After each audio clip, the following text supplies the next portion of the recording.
আপনাদের কাছে হাজির করব। গ্রাউন্ড জিরো অত্যন্ত গুরুত্বপূর্ণ, বিশেষভাবে লোকসভা নির্বাচন আছে। এই যে পশ্চিমবঙ্গের 42টি লোকসভা কেন্দ্র আছে, যদি আপনাদের কাছে আমি বলি এই 42টি কেন্দ্রের মধ্যে প্রত্যেকটা জায়গায়, প্রত্যেকটা কেন্দ্রে এক একটা এমন জায়গা থাকে যেটা দৃষ্টিনন্দন, সাংস্কৃতিকভাবে অত্যন্ত সমৃদ্ধ। আবার কোনো কোনো ক্ষেত্রে দেখা যায় যে এই অঞ্চল, ধরা যাক এশিয়ার বৃহত্তম বাজার আপনাদের কাছে যদি বলি, আপনারা অনেকেই বলবেন এশিয়ার বৃহত্তম পাইকারি বাজার হচ্ছে বড় বাজার। সেটা কোন কেন্দ্রে? উত্তর কলকাতা কেন্দ্রে। ঠিক তেমনিভাবে জোড়াসাঁকো রয়েছে। আজ এমন একটি কেন্দ্রে আমরা যাব, আপনাদেরকে দেখাবো। সেই কেন্দ্রটি হচ্ছে শ্রীরামপুর। সেই শ্রীরামপুর যে কেন্দ্রের মধ্যে রয়েছে, শ্রীরামপুরের ঐতিহাসিক গুরুত্ব অত্যন্ত অসীম। তার কারণ ভারতবর্ষের যে প্রথম সংবাদপত্র, যে বেঙ্গল গেজেট বা হিকিস গেজেট, সেই হিকি গেজেট বা বেঙ্গল গেজেট ভারতবর্ষের প্রথম সংবাদপত্র। ওই কিছুদিন আগে ইন্ডিয়ান নিউজ পেপার ডে চলে গেছে, সেই প্রথম ছাপা হয়েছিল শ্রীরামপুর থেকে। এটা আমরা প্রত্যেকেই জানি, যারা ভারতবর্ষের ইতিহাস নবজাগরণ নিয়ে জানে তারা সকলেই জানে। এই গুরুত্বপূর্ণ লোকসভা কেন্দ্রের মধ্যে আজকে একটি জায়গায় যাব। এমনিতেই সরস্বতী পুজোর আনন্দে সকলে আজকে মাতোয়ারা, বাগদেবীর আরাধনা, যিনি একেধারে বিদ্যা এবং প্রেমের দেবী। সেই দিনে আমরা এমন একটা জায়গায় নিয়ে যাব, আপনাদের অত্যন্ত ভালো লাগবে। যাব হচ্ছে অবনীন্দ্রনাথ ঠাকুরের, যেটা হচ্ছে বাগান বাড়ি, গঙ্গার পাশে শ্রীরামপুরে, অর্থাৎ ঠিক কোন্নগর জায়গাটা, সেই যে কোন্নগরে, সেখানে অবনীন্দ্রনাথ ঠাকুরের অসাধারণ একটি বাগান বাড়ি। অনেক জায়গা জুড়ে সেই বাগান বাড়িতে অবনীন্দ্রনাথ ঠাকুর আসতেন, সেখানে ছিলেন। এবং প্রসঙ্গত আপনাদেরকে জানিয়ে রাখি যে এই বাড়িতে অবস্থানকালে তিনি কিন্তু যে আঁকাটা শিখেছিলেন সেটা হচ্ছে কুঁড়ে ঘর। এটা তার লেখায় রয়েছে। আমি বলবো আমাদের ভিডিও এডিটর সরোজ মহান্তকে যে বেশি করে এই বাড়িটির ছবি দেখান। পশ্চিমবাংলার পর্যটন মানচিত্রে যাতে এই অঞ্চলটি আগামী দিনে অন্তর্ভুক্ত হয়, তার জন্য চেষ্টা চালাচ্ছে কোন্নগর পৌরসভা। ওয়েল মেনটেন্ড এই বাড়ি, হেরিটেজ বলে স্বীকৃত। এবং সেখানে নিত্যদিন, এই যে খোলা মঞ্চে, সেখানে নিত্যদিন বিভিন্ন সাংস্কৃতিক অনুষ্ঠান হয়। সেদিন যে কারণে গিয়েছিলাম গ্রাউন্ড জিরো করতে, সেটা হচ্ছে ক্যালকাটা পেইন্টার্স। এটা একটি বিখ্যাত সংগঠন, যারা চিত্রশিল্পী, তাদের 60 বছর পূর্তি। ক্যালকাটা পেইন্টার্স, তারা কোন্নগরে এই জায়গাতে অবনীন্দ্রনাথ ঠাকুরের বাড়িকে তারা বেছে নিয়েছিলেন তাদের 60 বছর পূর্তির অনুষ্ঠানটাকে শুরু করার জন্য, এবং সারা বছর তাদের অনুষ্ঠান চলবে। আমি ওখানে গিয়ে সত্যি মুগ্ধ হয়ে যাচ্ছিলাম অবনীন্দ্রনাথ ঠাকুরের এরকম একটা হেরিটেজ কেন্দ্র। আমি নিশ্চিত পশ্চিমবাংলায় যে 42টি লোকসভা কেন্দ্রের যারা ভোটার রয়েছেন, পশ্চিমবঙ্গে এই মুহূর্তে 5.5 কোটির বেশি ভোটার রয়েছেন, তাদের মধ্যে অনেকেই জানেন না এই দৃষ্টিনন্দন জায়গাটির কথা, একদম গঙ্গার ধারে। এবং সেখানে সেই অবনীন্দ্রনাথের বাড়ি, তার অবনীন্দ্রনাথ ঠাকুর, যিনি নন্দনতাত্ত্বিক, বাঙালি চিত্রশিল্পী এবং লেখক, ভারতীয় যে শিল্পকলা তার অন্যতম প্রবক্তা, বেঙ্গল স্কুল অফ পেইন্টিংয়ের জনক, এবং তাকে বলা হয় ভারতীয় যে চিত্রকলার নবজাগরণের প্রধান পুরোহিত। আচ্ছা, অনেকেই বলতে পারেন যে তার অনেকগুলো কীর্তি রয়েছে। সেই কীর্তির মধ্যে তিনি যেমন কয়েকটা এঁকেছিলেন, কালী, শকুন্তলা, রাজা রবিবর্মা। কিন্তু তার যে ছবিটি, ভারতবর্ষের যে রাজনৈতিক দল এখন উচ্চস্বরে স্লোগান দেয় ভারত মাতা কি জয়, সেই ভারত মাতা কে, সেটাই এঁকেছিলেন অবনীন্দ্রনাথ ঠাকুর। তার বিখ্যাত যে ভারত মাতা ছবি, যে চিত্রকলা, সেটাই আজকের ভারত মাতার সেই রূপ, যাকে ভারত মাতা কি জয়ে উচ্চ না দেয়। আজকের রাজনীতিতে যেরকম নিও ন্যাশনালিজম, কেউ বলবেন বেশ কড়া ডোজের জাতীয়তাবাদ চলছে, তার সূত্রের মধ্যে ভারত মাতা শিল্পীর কল্পনায় সেদিন যে অবনীন্দ্রনাথ ঠাকুর যেটা এঁকেছিলেন, তা আজকের ভারতবর্ষের রাজনীতিতে একটি গুরুত্বপূর্ণ আধার হয়ে রয়েছে। আপনারা দেখছেন সেই ছবি।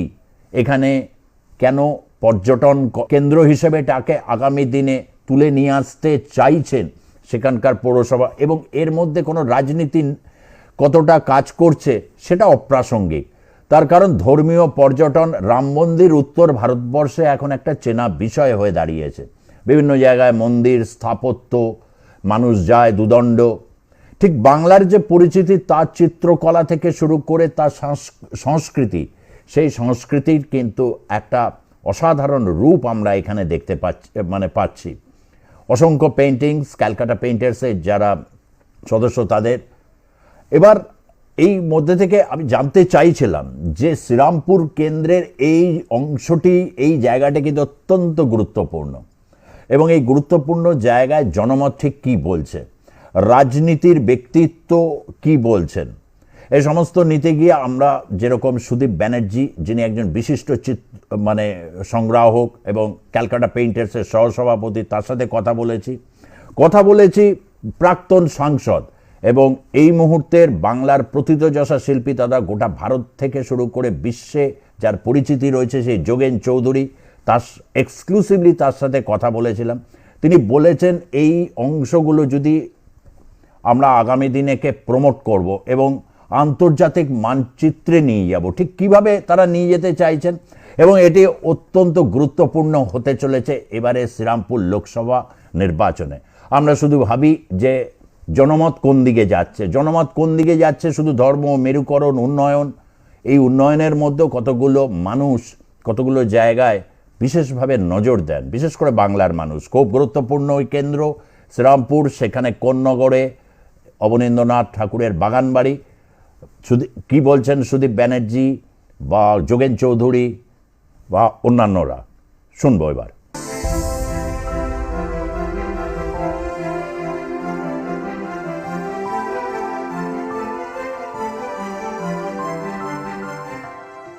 ক্যালকাটা পেইন্টার্সের 60 বছর, যে 60 বছরের পূর্তিটা এই যে আমাদের এখানে দেখতে পাচ্ছি, অবনীন্দ্রনাথ ঠাকুরের যে হেরিটেজ বাড়ি গঙ্গার ধারে কোন্নগরে এখানে যে হচ্ছে, এটা আমরা জানি যে কলকাতা বেসড অর্গানাইজেশনস পেইন্টার্স, কিন্তু এখানে করার কারণটা, এখানে করার কারণটা হচ্ছে যে আমরা চাইছি ক্যালকাটা পেইন্টার্স এমনিতে নাম আছে, গ্রামে গঞ্জেও ছড়িয়ে যাক।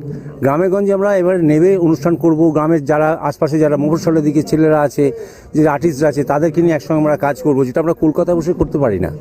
তো সেইটা আমরা চাইছি এরকম মাঝে মাঝেই আমরা বিভিন্ন অঞ্চলে যাব, মফস্বলের দিকে, বা দরকার পড়লে গ্রামেও যাব, এবং সেখানকার যে সমস্ত অর্গানাইজেশনগুলো আছে সেইগুলোকে একজোট করে আমরা তাদের সঙ্গে এক্সিবিশন করব। তারাও উৎসাহিত হবে যে সেখানে যোগেন চৌধুরীর ছবি থাকছে, আবার একজন সাধারণ পেন্টারের ছবি থাকছে।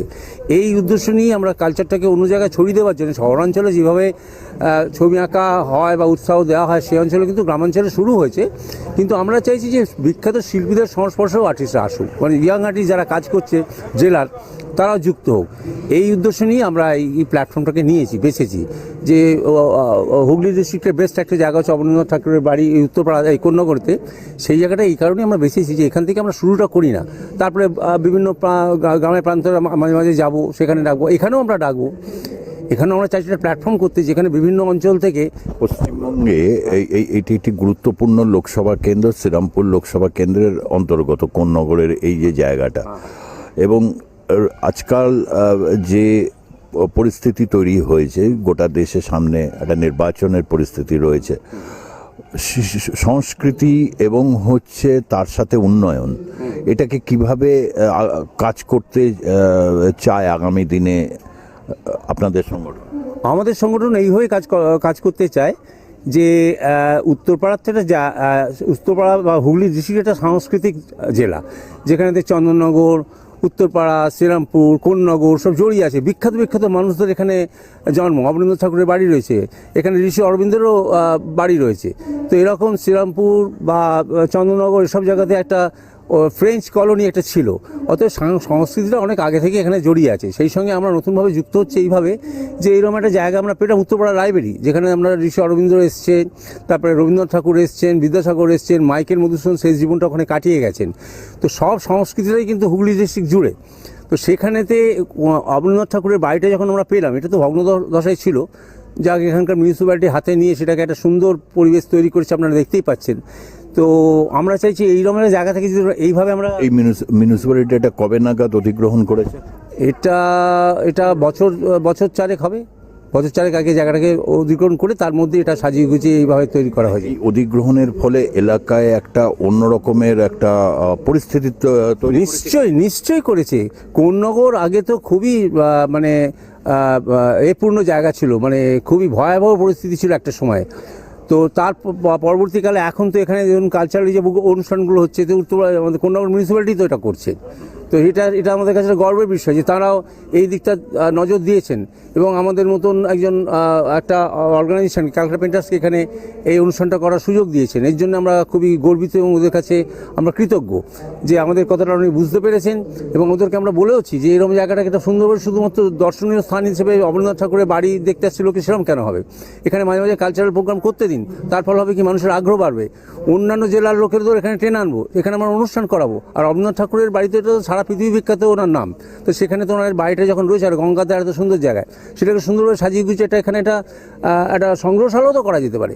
তো ওনারা কিন্তু সেই সাইড নিয়ে ভাবনা চিন্তা শুরু করেছেন বলা যায়। আগামী দিনে এখানে সংগ্রহশালা হবার ক্ষেত্রে একটা বড় ভূমিকা আমরা ক্যালকাটা পেন্টার্সের তরফ থেকে একটা অগ্রণী ভূমিকা নিচ্ছি এবং সেটাতে ওরা কিন্তু যেহেতু যোগেন চৌধুরীর মতন মানুষ আমাদের সঙ্গে যুক্ত আছেন এবং আরও অন্যান্য বিখ্যাত পেন্টার আছে, ক্যালকাটা পেন্টার্স তো সবচেয়ে পুরনো 60 বছর পূর্তি হিসেবে আমরা এটাকে বেছে নিচ্ছি এই কারণে যে অবনীন্দ্রনাথ ঠাকুরের বাড়ি আমরা পেয়েছি, এটা আমরা ভাগ্যবান যে এই জেলার এই বাড়িটা ছিল এবং আমি এই গ্রুপের এখন ভাইস প্রেসিডেন্ট এবং মেম্বার এবং আমি সেই সুযোগটা পাচ্ছি হুগলি জেলার অধিবাসী হিসেবে এখানে। তাছাড়াও ঈশা মোহাম্মদ ছিলেন আমাদের গ্রুপে, তাছাড়া নীরেন সেনগুপ্ত যিনি দিল্লি আর্ট কলেজের প্রিন্সিপাল, তিনিও কোন্নগরের মানুষ। আর ঈশা মোহাম্মদ উনি তো গভর্নমেন্ট আর্ট কলেজে, ক্যালকাটা গভর্নমেন্ট আর্ট কলেজে তো প্রিন্সিপাল ছিলেন, উনিও কোন্নগরের মানুষ ছিলেন। তো এতগুলো শিল্পী কিন্তু এখানে আমরা পাচ্ছি।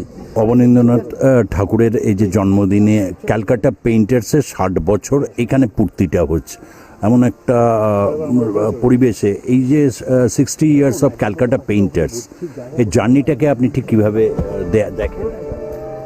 না, ক্যালকাটা পেইন্টার্স শুরু হয়েছিল বহু আগে, তখন নীরদবাবুরা ছিলেন এর সঙ্গে, নীরদ মজুমদার, আরও অনেকে, রবীন মণ্ডল, এরা সব ছিলেন। এখন তো আমরা রয়েছি তার সঙ্গে জড়িত। এখনও ক্যালকাটা পেইন্টার্স প্রদর্শনী করে যাচ্ছে কলকাতায়, বাইরে, দিল্লিতে। সামনেই এই মাসেই 1 মাসের মধ্যেই আমাদের প্রদর্শনী আছে, একটা গ্রুপ শো। তো সেই শিল্পীরা এখনও নানান কাজের মধ্যে দিয়ে আছেন এবং অনেকেই খুব বিখ্যাত হয়েছেন। আমি ওর সঙ্গে জড়িত আছি, এই গ্রুপের সঙ্গে। আর ক্যালকাটা পেইন্টার্স আজকে এইখানে তাদের তরফ থেকে আমরা এসে আজকে অবনীন্দ্রনাথের 153তম জন্মদিন, সেই উপলক্ষে আমরা অবনীন্দ্রনাথের প্রতি শ্রদ্ধা জানাতে আমরা আজকে এসেছি। এই যে তার যে বাড়িটা মানে গার্ডেন হাউস, এটাকে মিউনিসিপ্যালিটি রক্ষণাবেক্ষণ এবং তারা করছে এবং মানচিত্রে অর্থাৎ পর্যটন মানচিত্রে যে এখন একটা বাংলায় একটা অন্য ধরনের একটা রিভাইভাল চলছে পর্যটনের সাথে। একটা দিকে দেখা যাচ্ছে ধর্মীয় পর্যটন বাড়ছে, কিন্তু সাংস্কৃতিক পর্যটনের জায়গা থেকে এইটা কি আপনি কি মনে করেন, এটা আর কি করা উচিত? এটা অবশ্যই উল্লেখযোগ্য একটি জায়গা যেখানে সাংস্কৃতিক পর্যটনের ক্ষেত্রে জড়িত হওয়া উচিত। দরকার হলে আমরা সেটা জানাতে পারি, কারণ যিনি আমাদের এই সাংস্কৃতিক মন্ত্রী, ওটা মমতা বন্দ্যোপাধ্যায় মন্ত্রী, তার সহকারী হচ্ছে যে সেও আমাদের পরিচিত ইন্দ্রনীল সেন। তো আমরা সেটা বলতে পারি এই জায়গাটার প্রতি আর কি করা যেতে পারে সেটা ভেবে একটি প্ল্যান যদি তাকে দেয়া যায় তাহলে সে নিশ্চয়ই আমার মনে হয় কিছু কাজ করতেই পারে। হ্যাঁ, এখানে একটা বিশেষ করে একটা বাইরের জন্য আর্ট গ্যালারি করে দেওয়া, বাইরের ছেলেমেয়েরা এসে যারা ছবি আঁকে তারা এসে এখানে প্রদর্শনী করতে পারে। হ্যাঁ, অবনীন্দ্রনাথের সেই জায়গাতেই সেটা একটা দারুণ সাংস্কৃতিক একটা পরিবর্তন হবে। আর এখানের আর্ট লাইব্রেরি থাকতে পারে একটি, যেখানে বইপত্র, আর্টের বইপত্র থাকবে, সেগুলোর বন্দোবস্ত করা যেতে পারে। আর হচ্ছে যে পত্রিকা প্রকাশ করা শিল্পের উপরে, এইগুলো সব করা যেতে পারে। হেমেন্দা, এই সময়ে দাঁড়িয়ে যেমন হচ্ছে চারিদিকে অবনীন্দ্রনাথ ঠাকুর বলে তার অনেক বিখ্যাত চিত্রকলার সাথে ভারত মাতার একটা সম্পর্ক, এবং ভারত মাতা আজকের ভারতবর্ষের এই যে একটা রাষ্ট্রবাদ এর সাথে অঙ্গাঙ্গিভাবে জড়িয়ে গেছে। যারা কেন্দ্রের শাসক দল তারা ভারত মাতা কি যায় এটা মানে বলছে। কোথাও কি একটা জায়গায় আপনার মনে হয় যে পশ্চিমবঙ্গে একটা কোথাও একটা সাংস্কৃতিক যে ধারাটা রয়েছে যেটা গোটা ভারতবর্ষ মেনে নিয়েছে, পশ্চিমবঙ্গের ক্ষেত্রে কি আরও এই জায়গাটায় একটা বিকল্প সুর কি আরও জোরালোভাবে হওয়া উচিত বলে আপনি কি মনে করেন? মানে কাদের বিকল্প?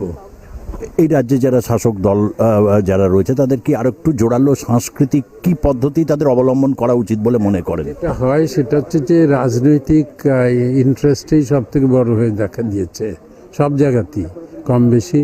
সুতরাং আমার মনে হয় যে সাংস্কৃতিক জায়গাটাকে পবিত্র রাখা দরকার একটা দিক থেকে।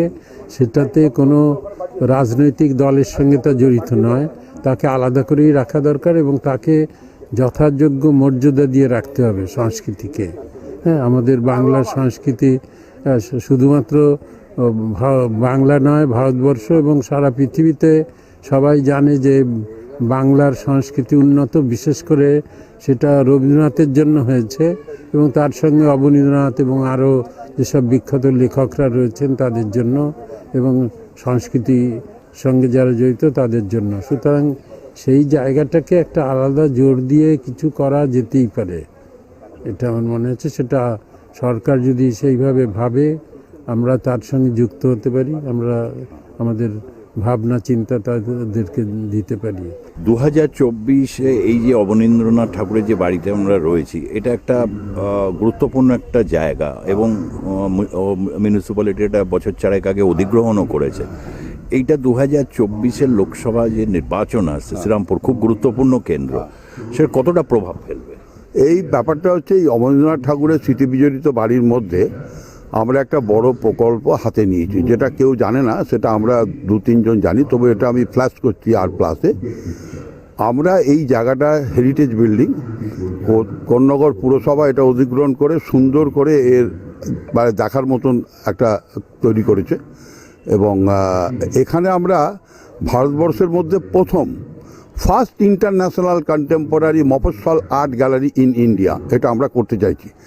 750 পেন্টিংস থাকবে, তার মধ্যে মকবুল ফিদা হোসেন থেকে শুরু করে গণেশ পাইন থেকে, গণেশ হালুই থেকে, নীরজ মজুমদার, সানু লাইরি, অন্নদা মুন্সি থেকে আরম্ভ করে অবনীন্দ্রনাথ ঠাকুর, চৈতন্যদেব চট্টোপাধ্যায় থেকে শুরু করে, মঞ্জিত বাবা থেকে শুরু করে, বিনোদ বিহারী থেকে শুরু করে, নন্দলাল বোস থেকে শুরু করে, এখনকার যারা শিল্পী আছে, বিখ্যাত শিল্পী বিকাশ ভট্টাচার্য থেকে গণেশ পাইন, সব এখানে একটা বিরাট আর্ট গ্যালারি আমরা করতে চাইছি, যেটা মেন প্রায় এর একটা বিশাল বাজেট, এইটা আমরা করতে চাইছি, এটাই আমাদের মেন উদ্দেশ্য।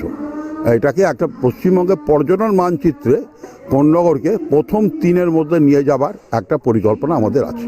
এই ক্ষেত্রে সাংসদ হিসাবে কল্যাণ বন্দ্যোপাধ্যায়, তিনি তো দীর্ঘদিনের সাংসদ, আমাদের দীর্ঘদিনের সাংসদ কল্যাণ বন্দ্যোপাধ্যায়, এবং তিনি এলাকার উন্নয়নের জন্য প্রচুর কাজ করেছেন এমপিলারের টাকা দিয়ে, এবং ছাড়াও তিনি প্রচুর প্রকল্প বাস্তবায়িত করেছেন তিনি মুখ্যমন্ত্রীর কাছে প্রভাবিত করে। এই ব্যাপারে তার কাছ থেকে আমরা অর্থনৈতিক সাহায্য পাবো।